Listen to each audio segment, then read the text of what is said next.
বাংলাদেশে সনাতনী গর্জনে থরহরিকম্প মোহাম্মদ ইউনূস।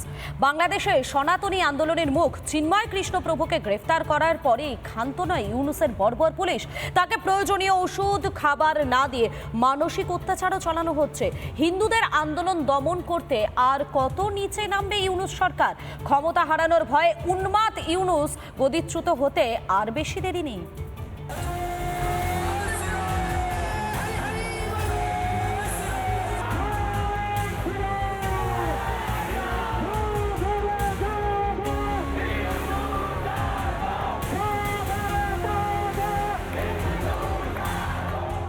ক্ষমতা হারানোর ভয়ে উন্মাদ হয়ে গিয়েছেন মোহাম্মদ ইউনূস। নিজের অপদার্থতা ঢাকতে ইউনূসের সফট টার্গেট এখন বাংলাদেশের হিন্দুরা। চিন্ময় কৃষ্ণপ্রভুর মতো একজন হিন্দু সন্তকে গ্রেপ্তারি স্পর্ধা দেখিয়েই ক্ষান্ত নন ইউনূস। চিন্ময় প্রভুকে না খাইয়ে অসুস্থ করে সীমাহীন অত্যাচার করছে বর্বর ইউনূসের নরপিশাচ পুলিশ। শারীরিকভাবে সুস্থ নন চিন্ময় কৃষ্ণপ্রভু, রয়েছে লিভারের সমস্যা। তা সত্ত্বেও দেয়া হয়নি প্রয়োজনীয় ওষুধ। পর্যাপ্ত খাবারের ব্যবস্থাটুকুও করেনি বাংলাদেশ পুলিশ। সঙ্গে নিতে দেওয়া হয়নি প্রসাদ। সারা রাত কাঠের বেঞ্চে শুতে হয়েছে পুণ্ডরিক ধামের অধ্যক্ষকে। খেতে দেওয়া হয়েছিল এক বাটি মুড়ি আর একটি মাত্র কলা।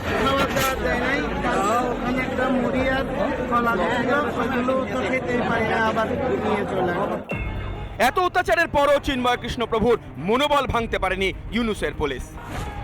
নিজেকে নিয়ে নয়, তার চিন্তা সনাতনী আন্দোলন নিয়ে। আমার অনুরোধ সবার কাছে, আপনারা অনেক কষ্ট করেছেন সনাতনী সমাজের জন্য, সবাই মিলে অন্তত আমাদের কর্মসূচিগুলো যেন।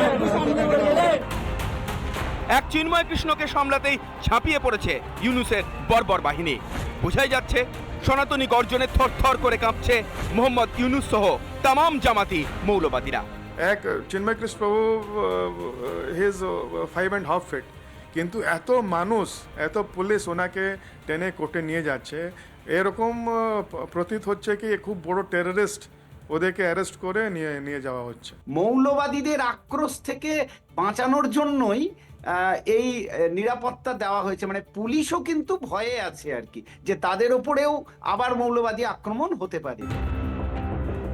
ট্রাম্পের ক্ষমতায় ফেরায় প্রমাদ গুনতে শুরু করেছেন মোহাম্মদ ইউনূস।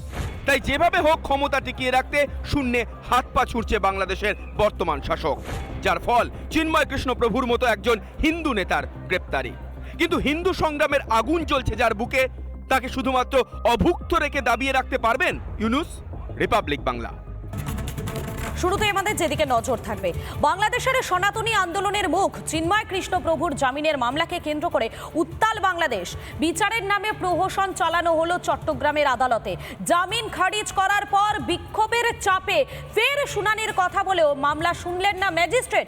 বাংলাদেশ সরকার ও বিচার বিভাগের সম্মিলিত নাটকে আরও স্পষ্ট হলো ইউনূসের অভিসন্ধি। শেষ মুহূর্তে হলো না দ্বিতীয় শুনানি।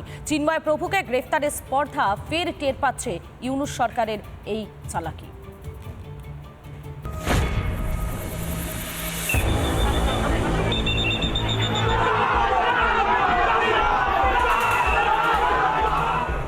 সোমবার মিথ্যে মামলায় গ্রেপ্তার, মঙ্গলবার সেই নাটকেরই দ্বিতীয় অধ্যায়। চিন্ময় কৃষ্ণপ্রভুর জামিনের শুনানির নামে দিনভর প্রহসন বাংলাদেশের পুলিশ ও বিচার বিভাগের।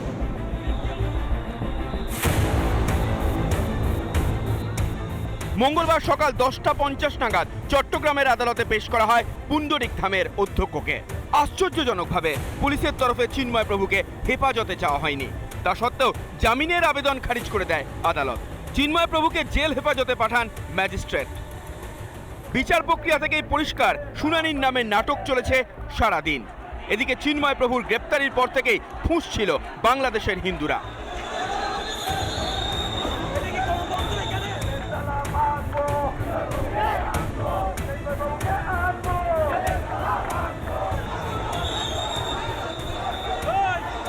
জামিন খারিজ হওয়ার পর সেই আগুনে ঘি পড়ে। আদালত চত্বরের সামনেই রাস্তায় শুয়ে পড়েন প্রতিবাদী হিন্দুরা।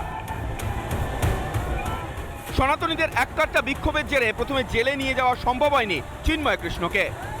সেই কাজই জামিন মঞ্জুর করেননি, জামিনের আবেদন খারিজ করেন। একই আইনজীবীরা অনুরোধ করতে থাকেন, প্রোটেস্ট করতে থাকেন, আরও একবার শুনানি হোক।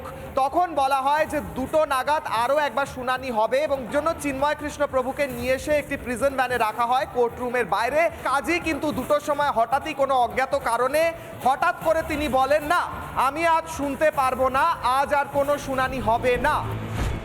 চট্টগ্রাম আদালতের কাজীর তরফে জানানো হয়েছে বুধবার ফের শুনানি হতে পারে, তবে গোটাটাই নির্ভর করছে কাজীর ইচ্ছার উপর। বাংলাদেশে হিন্দু নিধনের ছক কষছে ইউনূস প্রশাসন, তার বিরুদ্ধে এককাট্টা হয়ে লড়ছে বাংলাদেশের হিন্দুরা। সেই ভয় থেকেই চিন্ময় কৃষ্ণ প্রভুর উপর সীমাহীন অত্যাচার চালাচ্ছে নির্লজ্জ ইউনূসের পুলিশ। ন্যায় ছিনিয়ে নিতে প্রস্তুত সারা বিশ্বের সনাতনীরাও। রিপাবলিক বাংলা। নানা ধরনের কন্টেন্ট দেখার জন্য লাইক করুন, শেয়ার করুন আমাদের ফেসবুক পেজ, সাবস্ক্রাইব করুন আমাদের ইউটিউব চ্যানেল।